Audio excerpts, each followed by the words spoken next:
precisa mais de nenhum dom revelacional, uma vez que a Escritura nos foi dada por completo.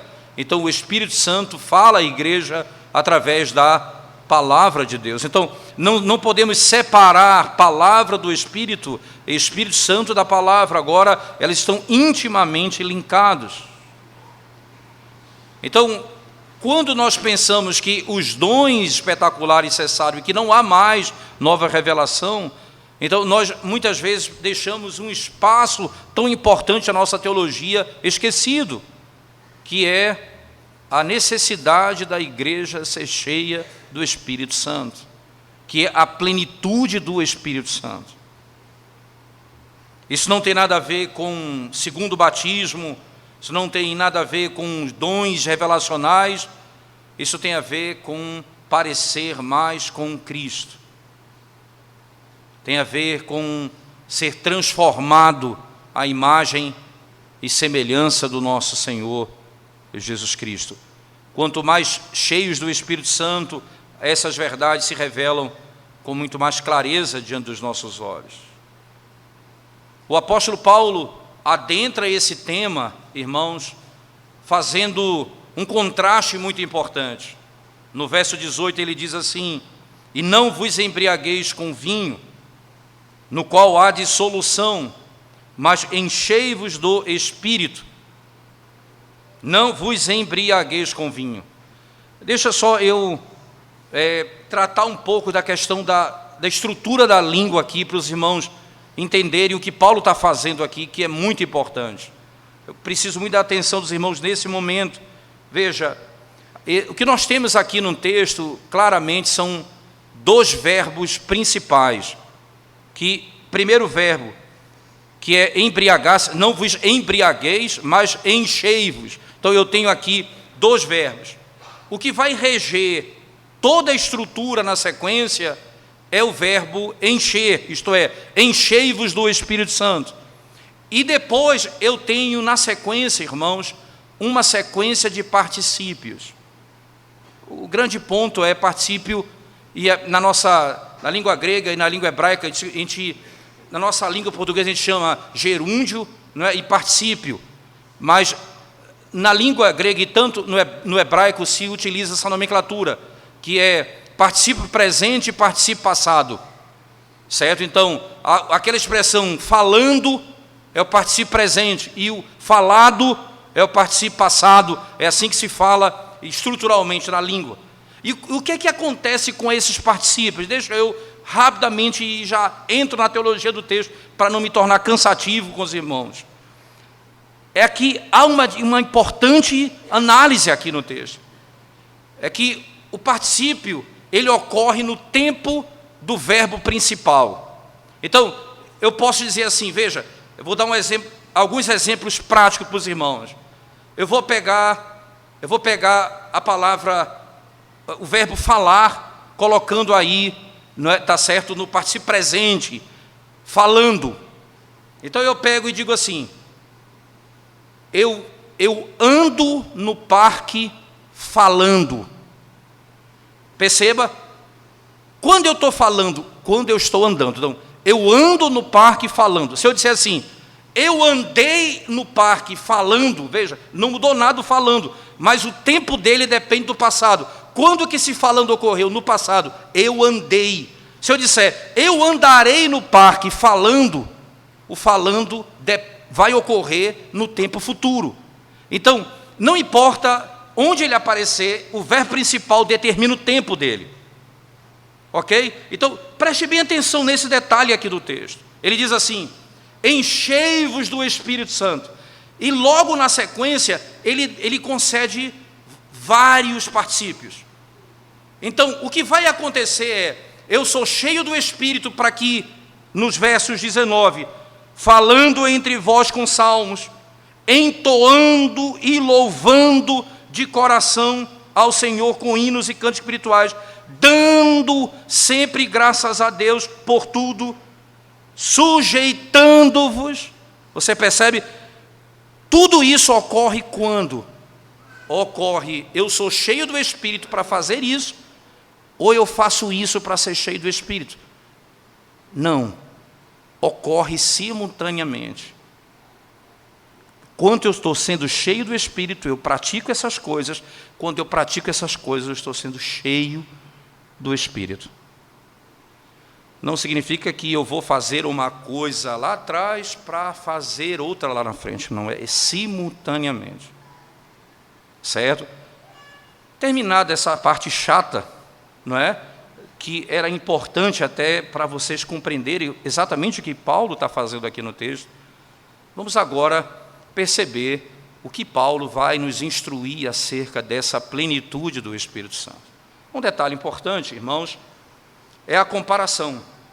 Veja, o apóstolo Paulo vai colocar para a igreja a seguinte figura, um contraste com a bebida. A bebida aqui no caso é não o beber por si só, mas a embriaguez. Você ficar intoxicado com alguma coisa. Por essa razão, e não vos embriagueis com vinho, no qual há dissolução. Primeiro, Paulo mostra qual é o resultado da embriaguez: dissolução. Depois ele mostra a relação do ser cheio do Espírito. E aí ele vai falar de tudo aquilo que vai acontecer na sequência do texto. O resultado é completamente oposto, irmãos. Você pode se embriagar com vinho, com qualquer outra coisa, com bebida, qualquer outra bebida alcoólica. Não importa a que bebida Paulo esteja se referindo aqui. O grande ponto é que o resultado da embriaguez é tolice, é vergonha. A expressão é no qual há dissolução. João Calvino, irmãos, comentando esse texto, no versículo 18, veja as palavras de João Calvino. Ele diz: e não vos embriagueis com vinho, ao ordenar-lhes que não se embriaguem, ele proíbe o uso excessivo e imoderado de tudo e qualquer tipo de bebida, de modo que é como se ele dissesse: não bebais com desequilíbrio. Não bebais com desequilíbrio. Não percam o controle. Não se deixem dominar pela bebida. E aí ele vai e diz: no qual há dissolução. Ainda Calvino comentando diz: a palavra grega aqui utilizada é traduzida por lascívia. Realça os males oriundos da embriaguez. E Calvino particularmente afirma: eu, diz ele, a entendo como sendo tudo quanto se acha embutido na vida depravada e dissoluta. É tudo o que está associado a uma vida dissoluta, uma vida depravada. A tradução do termo, diz ele, apenas por luxúria, enfraquece o sentido. Os ébrios, na realidade, irmãos, abandonam rapidamente toda a restrição de modéstia e pudor. Os ébrios perdem o equilíbrio e o pudor. Você quantas vezes encontra pessoas jogadas no meio da rua, pessoas que chegam em casa sem roupa, pessoas que são lançadas a uma vida de iniquidade?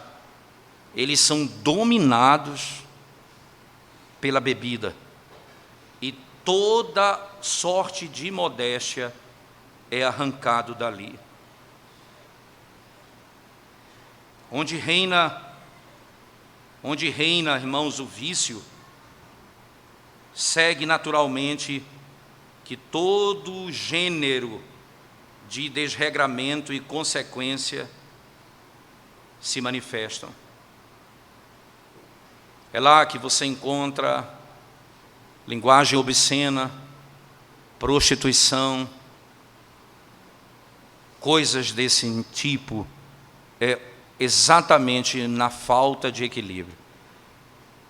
A bebida desenfreada gera literalmente o fato de você ser escravizado dela e você perde completamente o controle sobre ela. Um outro comentarista usa esse termo para explicar: nós nos tornamos como animais irracionais, desenfreados, sem pudor, sem vergonha alguma, completamente destruídos.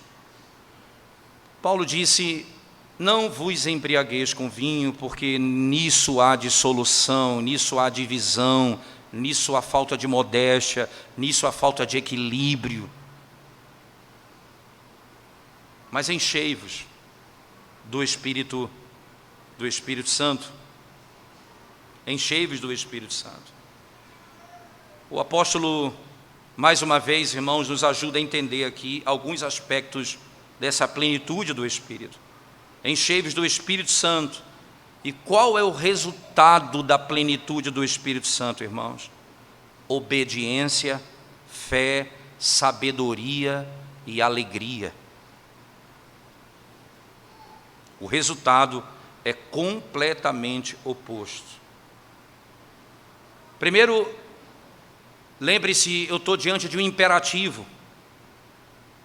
E esse imperativo, aqui Paulo não está dizendo: irmãos, eu estou dando um conselho para vocês, de que a plenitude do Espírito, ela é na realidade algo que você pode ou não pode buscar. Não, ele está dando uma ordem para a igreja: enchei-vos. Enchei-vos do Espírito Santo. Mas em segundo lugar, você percebe pela construção da frase que o verbo está na voz passiva.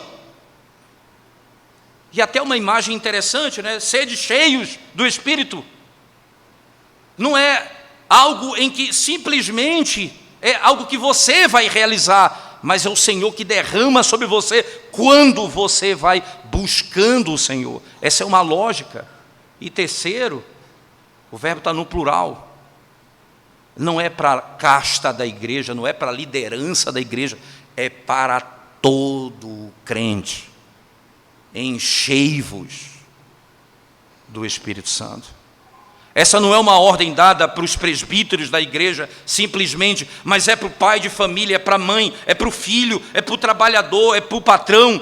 Todos devem ser cheios do Espírito Santo.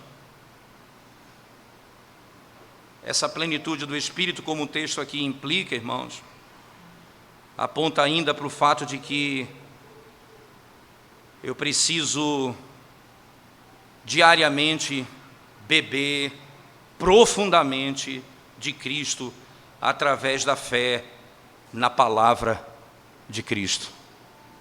Eu vou repetir: diariamente eu preciso beber profundamente de Cristo através da fé na palavra de Cristo. Na palavra de Cristo. Ser cheio do Espírito Santo. Lembre-se, irmãos, que Paulo já tratou um pouco sobre isso no início da carta, quando ele disse que quando nós cremos, nós somos selados com o Espírito Santo, isto é, o Espírito já habita em nós. Está lá no início do capítulo, no final do capítulo 1 da carta de Paulo aos Efésios. E no capítulo 4 ele volta a falar do tema e diz: não entristeçais o Espírito Santo. Isto é, nós estamos falando daquele que habita em nós. Vocês não devem entristecer o Espírito Santo, o qual vocês foram selados para o dia da redenção. Então o que é que eu tenho de, como é que eu lido com o Espírito Santo? Eu vou ser cheio do Espírito Santo. E aí, irmãos, esse é um ponto muito importante. Porque outra coisa muito comumente usada, que é mal interpretada nesse processo, é a tentativa de imaginar que ser cheio do Espírito Santo, irmãos, é ser cheio da terceira pessoa da Trindade simplesmente. Mas o que é que o Espírito Santo vai fazer comigo? Ele vai me encher de Cristo. A obra dele é me fazer parecido com Cristo. Jesus disse é necessário que eu vá, porque quando eu for, o Espírito Santo virá, e quando ele vier, ele vai fazer o seguinte com vocês, ele diz, ele vai livrar vocês do pecado, ele vai revelar a vocês algumas verdades gloriosas, e lá ele diz, porque vocês não creem em mim, ele vai abrir os seus olhos, para que vocês creiam em Cristo, e ele vai formar Cristo em mim. Preste atenção como a Trindade é manifestada no texto. Por favor, irmãos, verso 18. E não vos embriagueis com vinho no qual há dissolução, mas enchei-vos do Espírito. Verso 19. Falando entre vós com salmos, entoando e louvando de coração ao Senhor, com hinos e cânticos espirituais. Veja, ao Senhor, dando sempre graças por tudo ao nosso Deus e Pai, em nome de nosso Senhor Jesus Cristo, sujeitando-vos uns aos outros no temor de Cristo. A Trindade aqui é completamente manifestada. A operação do Espírito, irmãos, ela está ligada literalmente à gloriosa manifestação do Evangelho. É o Espírito que aplica e forma em nós a gloriosa obra de Cristo, preparada e feita e realizada para a nossa redenção. Para a nossa redenção. Não há dissolução, no qual há dissolução, mas enchei-vos do Espírito. Qual a primeira forma que Paulo utiliza? O que acontece simultaneamente a esse encher-se do Espírito? Falando entre vós com salmos, entoando e louvando de coração ao Senhor, com hinos e cânticos espirituais. Falando de coração ao Senhor.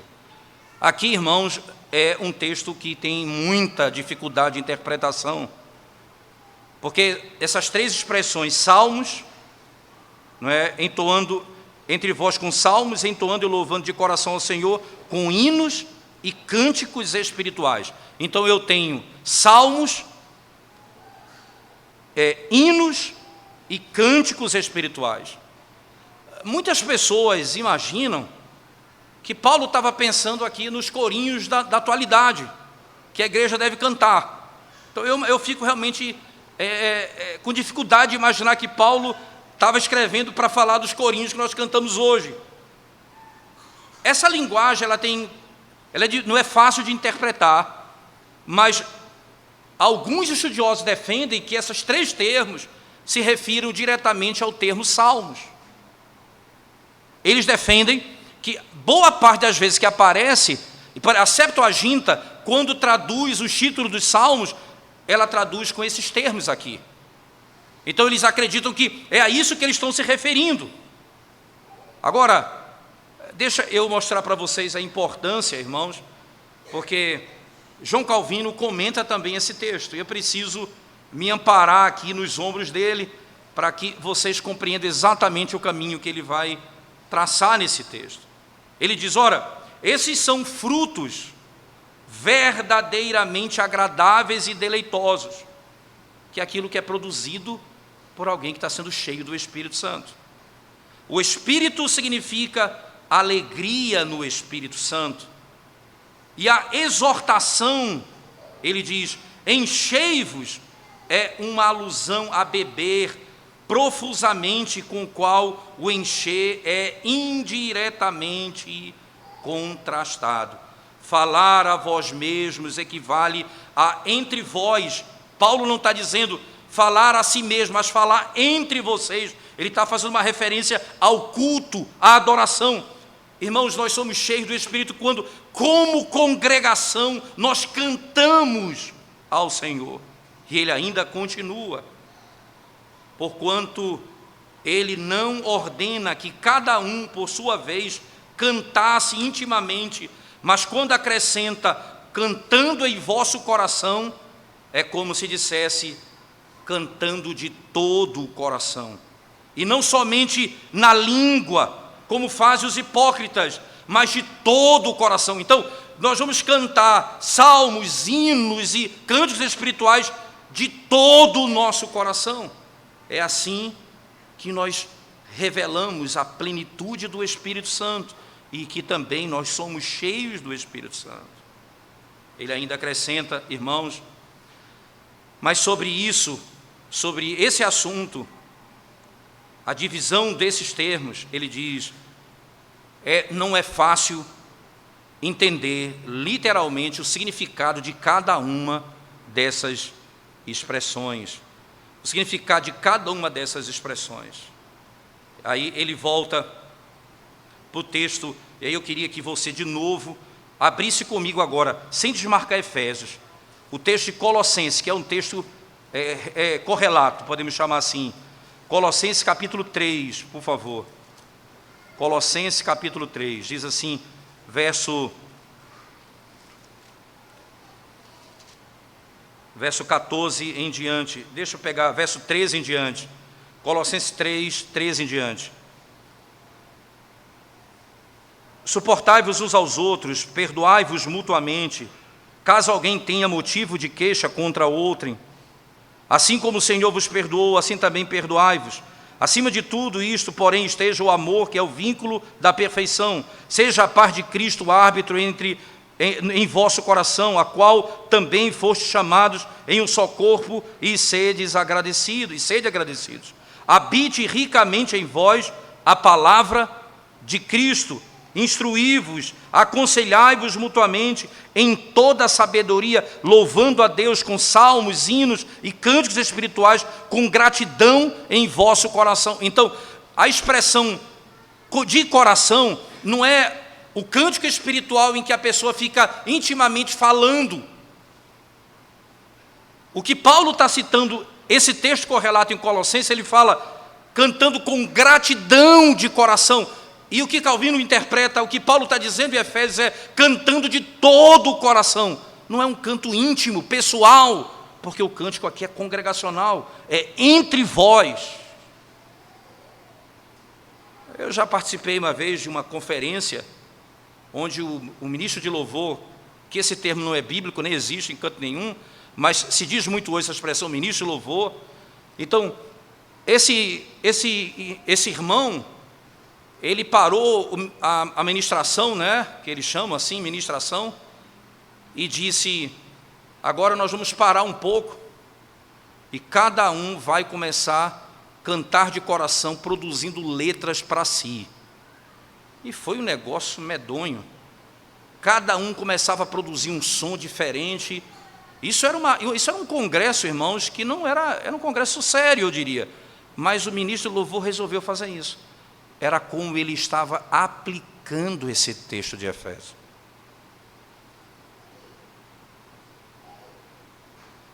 O que é que o texto diz? Voltemos lá para o capítulo 5. O texto diz, falando entre vós com salmos, entoando e louvando de coração ao Senhor com hinos e cânticos espirituais. Veja, e louvando de coração ao Senhor. Isso é louvando não é louvando intimamente, mas de coração. Paulo vai dizer lá na carta aos Colossenses, com gratidão no coração. É a expressão da submissão ao senhorio dele. Nós cantamos as palavras do Senhor. O que é que nós fazemos aqui na nossa igreja local, irmãos? Como temos entendido esse texto, nós temos certeza, plena convicção que é ordenado no Novo Testamento cantar os salmos. Daí vocês podem ter certeza que nós cantamos os salmos na igreja por obediência mesmo à ordem de Deus. Mas existe uma discussão sobre essa expressão. Cânticos espirituais, refere-se a salmos mesmo? Ou refere-se a hinos inspirados mesmo no Novo Testamento, ou cânticos que são usados na própria Escritura? Daí a igreja estabelece um princípio. Nós cantamos salmos e os hinos que são reconhecidos pela igreja. Primeiro, o saltério, que é o salmo escrito pelo Senhor à igreja. e os hinos que a igreja do Senhor, a nossa igreja, a nossa denominação reconhece. Veja, e nem todos os hinos do inário nós cantamos, mas apenas aqueles que nós entendemos biblicamente, teologicamente fiéis. E nós cantamos eles. Porque a nossa preocupação qual é, irmãos? É que a igreja ela vai ser cheia do Espírito quando ela canta a palavra de Deus.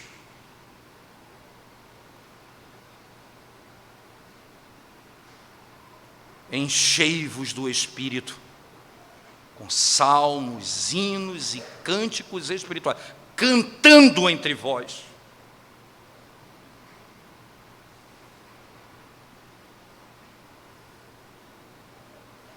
A expressão é tão gloriosa, irmãos, que você vai ouvir expressões como Davi cantava nas portas do templo, as portas do santuário. Você tem, em um dos comentários de Thomas Boston, particularmente sobre esse texto, preste bem atenção às palavras dele. Cantando os louvores do Senhor, diz Thomas Boston. Essa é uma ordem dada pelo Senhor. Ele diz: enchei-vos do Espírito, falando entre vós com salmos, hinos e cânticos espirituais, cantando e fazendo melodia de todo o coração ao Senhor. E aí ele pergunta: o que fazia Davi esperar no portão? É que ele sabia que o rei passava por aquele caminho. O que fazia Silas, diz Thomas Boston, o que fazia Silas e Paulo cantarem na prisão é que eles sabiam que se encontravam com o Senhor, que eles sabiam que Cristo estava ali com eles. Eles estavam cheios de Cristo. Essa é a nossa expectativa quando cantamos os salmos. Nós estamos sendo cheios do Senhor. Eu me encontro com Ele. Eu estou dentro de uma prisão. E eles cantam ao Senhor. Ora, irmãos, nas minhas maiores angústias, não conhecia o cântico dos salmos, mas era o meu alimento a leitura dos salmos. Nas minhas mais profundas dores de alma, eu não conseguia abrir a boca para orar, eu lia os salmos e era eu falando aquilo que a minha alma não conseguia falar. Era a expressão da dor e a esperança ao mesmo tempo. Que dor mais profunda houve na história da humanidade do que a de Cristo? Deus meu, por que tu me desamparaste? E onde foi citado isso? De onde Cristo citou isso? Do Salmo número 22. Não há dor mais profunda quando cantamos os salmos e os hinos, irmãos, bíblicos, com teologia bíblica. Nós estamos sendo cheios do Espírito Santo de Deus.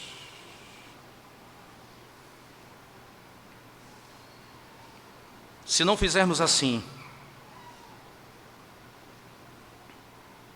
quando nós cantamos qualquer outra coisa, o que é que nós esperamos no portão? Quem passa aqui?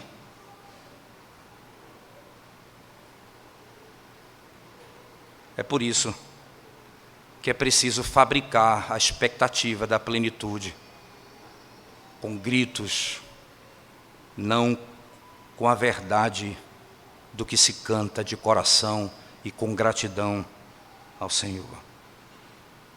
Enchei-vos do Espírito Santo, irmãos.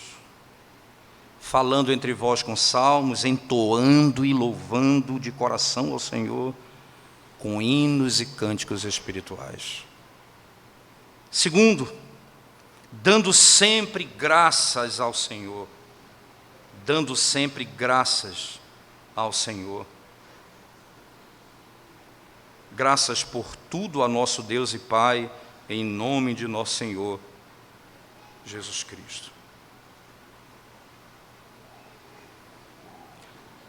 Como isso transforma a nossa vida em vários aspectos, irmãos? Preste bem atenção nisso. Cantando e dando graças ao Senhor por tudo a nosso Deus. É o coração que desaprendeu a murmurar. É o coração que se submete a Deus. Não é o coração que dá graças a Deus pelo mal, no sentido de dizer, Deus fez o mal a mim. Eu dou graças a Deus porque Ele é Deus e tem um controle sobre tudo que acontece comigo, até o mal que é feito a mim. O mal é mal, eu nunca vou chamar de bem. Mas eu sei que Deus é Deus, esse é o ponto. Eu sei o que Ele fez por mim. Eu sei que eu estava morto, capítulo 2 de Efésios, nos meus delitos e pecados. Eu sei que eu andava segundo o curso desse mundo. Eu sei que eu estava preso por Satanás. Eu sei que eu fazia a vontade da carne e dos pensamentos. Eu sei que Ele me amou de maneira gloriosa e me redimiu de dentre os mortos. E me deu, e me fez fazer parte do seu povo. Agora em Cristo há um só povo. Nós estamos unidos a Ele. O que se espera do povo de Deus, senão ações de graça? Gratidão. A murmuração sempre foi um grande mal na história do povo de Deus e que Deus combateu profundamente. O que Deus quer fazer do seu povo, irmãos, é um povo que dá graças ao Senhor por tudo que Ele fez. Preste atenção nas palavras, dando sempre graças por tudo a nosso Deus e Pai, em nome do nosso Senhor Jesus Cristo. O que Ele fez por mim no Evangelho foi que Deus fez em Cristo por mim. Paulo, capítulo 1, ele me predestinou em Cristo. Ele me redimiu em Cristo. Ele me santificou e santifica em Cristo. Ele me selou com o Espírito. Ele me fez pertencer à igreja do Senhor. Ele me deu a esperança da vida eterna. Ele me encheu de esperança nesse mundo sem esperança. O que deve permear os nossos lábios? Ações de graça. Gratidão a Deus. Do que você se queixa? Do que você se queixa? Esse marcador de tempo aqui é fundamental, dando sempre, em qualquer circunstância. Eu sei que foi o Senhor. Ele não poupou o seu próprio filho, acaso não me dará todas as coisas? Nós somos cheios do Espírito Santo quando cantamos a palavra de Deus. E quando cantamos a palavra de Deus, nós somos cheios do Espírito Santo. Nós somos cheios do Espírito Santo quando temos ações de graças, reconhecendo a bondade do nosso Deus e Pai em Cristo sobre nós. E nós, quando temos ações de graças, somos cheios do Espírito Santo. E o último verso dessa sessão diz: sujeitando-vos uns aos outros no temor, de Cristo, sujeitando-vos uns aos outros no temor de Cristo. Esse texto, normalmente, a maioria dos comentaristas, eles vão quebrar esse texto como se pertencesse ao 22 em diante. E pior ainda, é o que é feito na nossa Bíblia. Quando eu digo pior, entenda, não é que é ruim em termos do que é feito, mas ele causa uma impressão visual muito ruim. É como se o verso 21 não tivesse nada a ver com o verso 22 em diante. O que está posto aqui no 21, parece que é uma coisa diferente do que vai ser dito do 22 em diante. E não, é a mesmíssima coisa. Sujeitando, veja, o mesmo princípio, o mesmo padrão, falando, cantando, entoando, dando graças, agora sujeitando-vos uns aos outros no temor do Senhor. Sujeição voluntária, sujeitando-nos uns aos outros, irmãos, para honrar e para obedecer às autoridades instituídas pelo Senhor. A expressão um ao outro, veja, não significa cada um ao outro, não é esse o princípio, mas é um aspecto apropriado em cada relacionamento. Primeiro marido e mulher, depois pai e filhos, e depois patrão e empregado. O que Paulo passa a fazer no 22 em diante é mostrar na prática como nós nos sujeitamos uns aos outros. O marido ama a esposa e dá vida por ela, a esposa é submissa ao marido como a igreja é a Cristo, o filho honra, obedece seu pai, e a mulher, e o pai e a mãe educam o seu filho no temor do Senhor. O patrão não explora o empregado, e o empregado não trabalha apenas quando seu patrão está vivendo, eles trabalham para o Senhor. Tudo isso tem o termo no Senhor. Nós somos cheios do Espírito Santo quando nós nos sujeitamos uns aos outros, dentro da estrutura e do relacionamento. Você quer conhecer um homem cheio do Espírito Santo? Veja quanto ele ama a sua esposa. Você quer conhecer uma mulher cheia do Espírito Santo? Veja como ela respeita o seu marido. Você quer conhecer um filho cheio do Espírito Santo? Veja como ele obedece e honra aos seus pais. Você quer conhecer os pais cheios do Espírito Santo?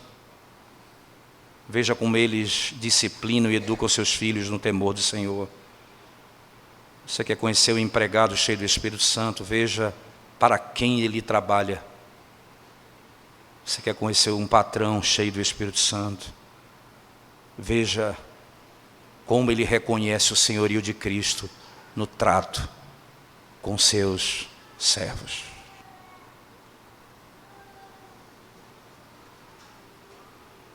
É difícil, terrivelmente difícil imaginar, irmãos, que ser cheio do Espírito Santo não tem nada a ver com o poder de falar em outras línguas. Imaginar que Paulo está aqui dizendo que ser cheio do Espírito Santo é ter o poder que o pentecostalismo tanto propaga. Enquanto nós estamos vendo cada vez mais no meio da igreja as pessoas se afastarem do cântico da palavra de Deus. Murmuração no meio do povo de Deus. E divisão na família, no lar, nos casamentos.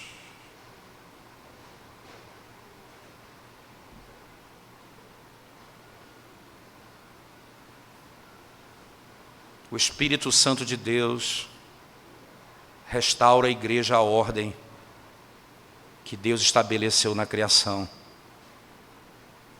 Quando Paulo disse, a mulher não pode ter autoridade de homem, porque primeiro foi formado o homem, o Espírito Santo, quando opera na igreja, ele leva a igreja a estabelecer a ordem, não a desordem.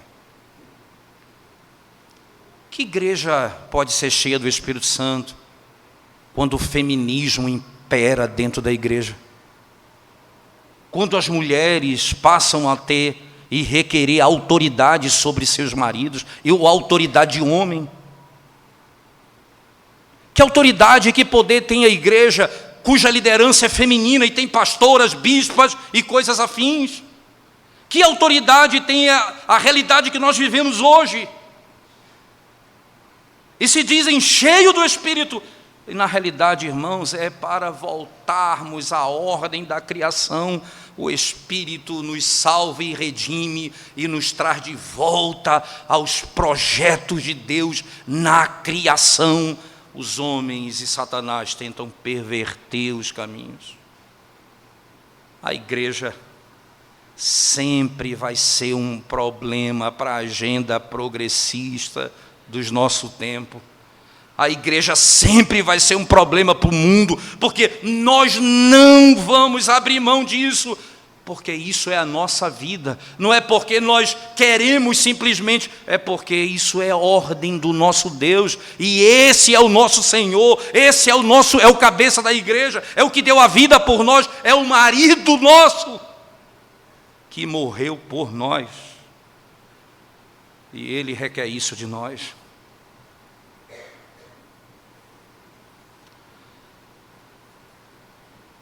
Cantem os salmos, sabendo que vão se encontrar com Cristo.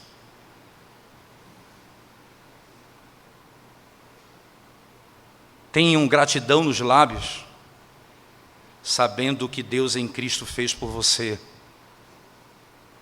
Sujeite-se ao outro, sabendo que a segunda e gloriosa pessoa da Trindade, sendo Deus, não por usurpação, decidiu ser servo para que nós fôssemos redimidos. Seja cheio do Espírito.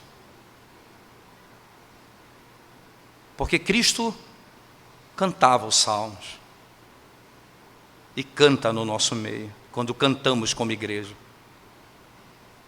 Porque Cristo se sujeitou ao Pai. Se formos ser cheios do Espírito, nós seremos cheios de Cristo. E assim viveremos como igreja, em todos os nossos relacionamentos. Enchei-vos do Espírito Santo, irmãos.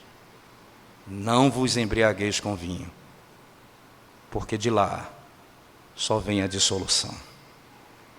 Vamos curvar nossa cabeça e orar ao Senhor mais uma vez.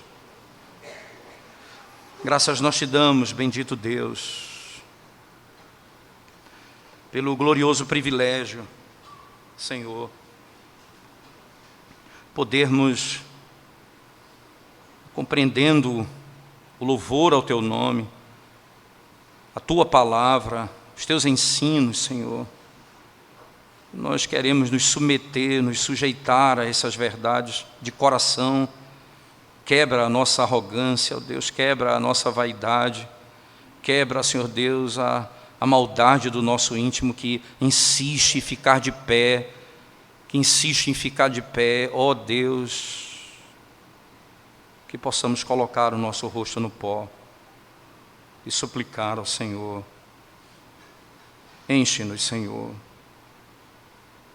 do teu Espírito, para parecermos mais e mais com o nosso Salvador Jesus Cristo.